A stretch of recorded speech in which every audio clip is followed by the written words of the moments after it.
Hello everyone, I am Rasina, your instructor. Hope you are fine by the blessing of God. I am damn sure you will be taking interest during lecture. So let's start our topic. This is the second part of chapter 3, Demand and Supply. Book name is Microeconomics, author name Michael Parkin, 10th edition. We will discuss the second part of chapter number 3. It's a supply.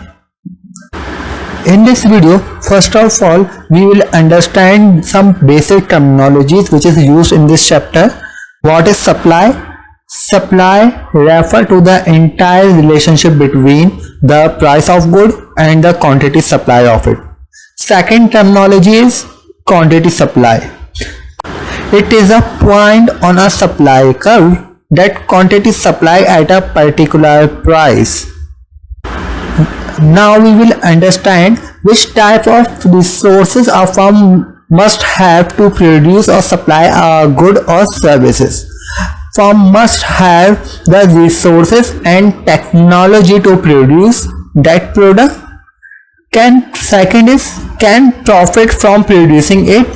Third, plan to produce it and sell it. Means must company or firm must have the resources and that technology which is used in their product. Second, can profit from producing it. Third, plan to produce it and sell it. So the definition of supply is the quantity supply of a good or services is the amount that produce plan to sell during a given period of a time at a particular price. But it might be clear in your mind the quantity supply is not necessarily the same amount as the quantity actually sold.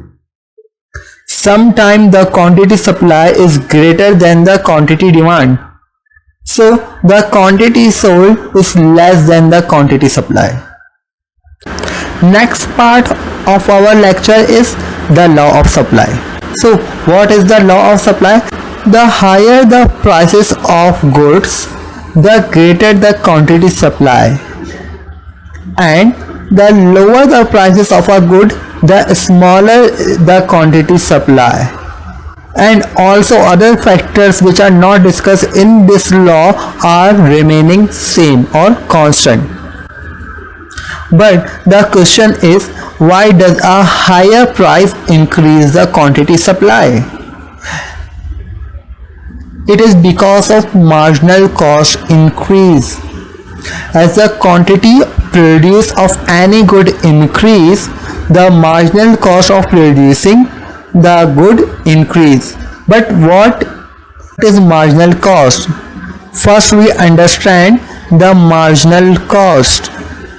The cost added by producing one additional unit of a product or service is called marginal cost. Means additional cost to produce any good or service is called marginal cost.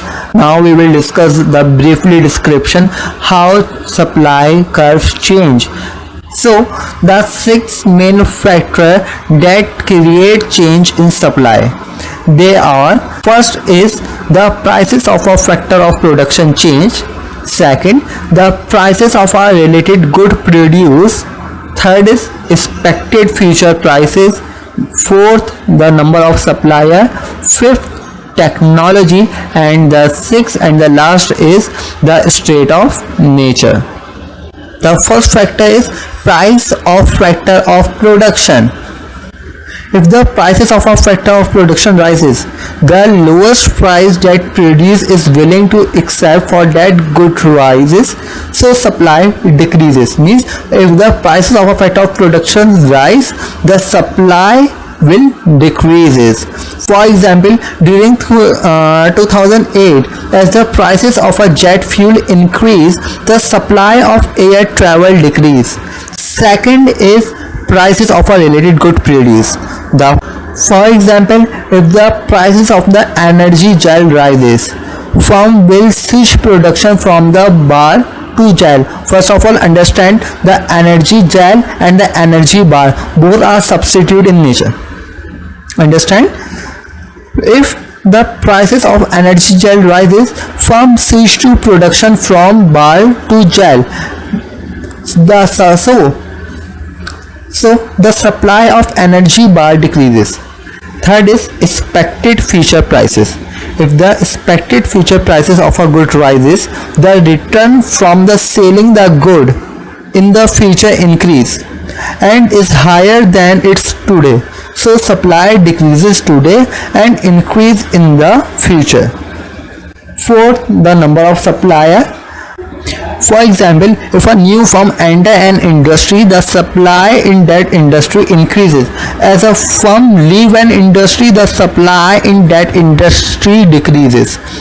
So the number of supplier also affect the supply curve.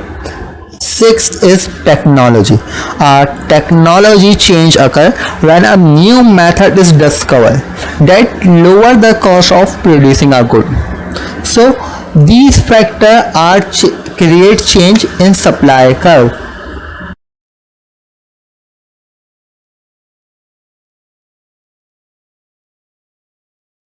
It is the third part of chapter 3, demand and supply. In this video we will discuss the market equilibrium. First of all, we understand the concept of equilibrium. What is equilibrium? An equilibrium is a situation in which opposing force balance each other. Now we will understand the market equilibrium. What is market equilibrium? We already know equilibrium is a bad situation in which opposing force will balance each other. So what is the meaning of the market equilibrium?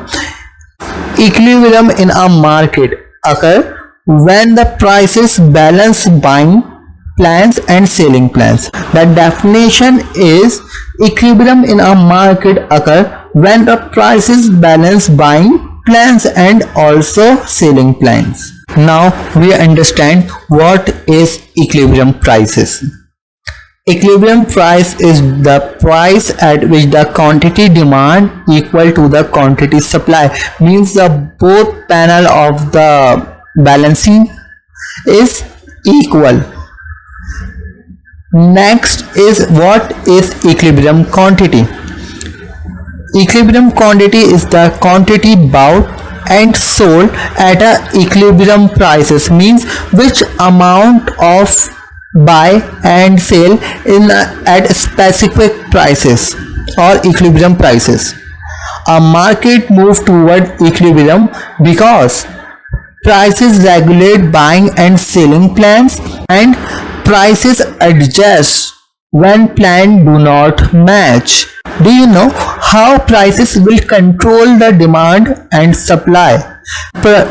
Because prices act as a regulator. The prices of a good regulate the quantity demand and supply. If the prices is too high, the quantity supply exceed the quantity demand, and the prices is too low, the quantity demand exceed the quantity supply. There is one price at which the quantity demand equal to the quantity supply.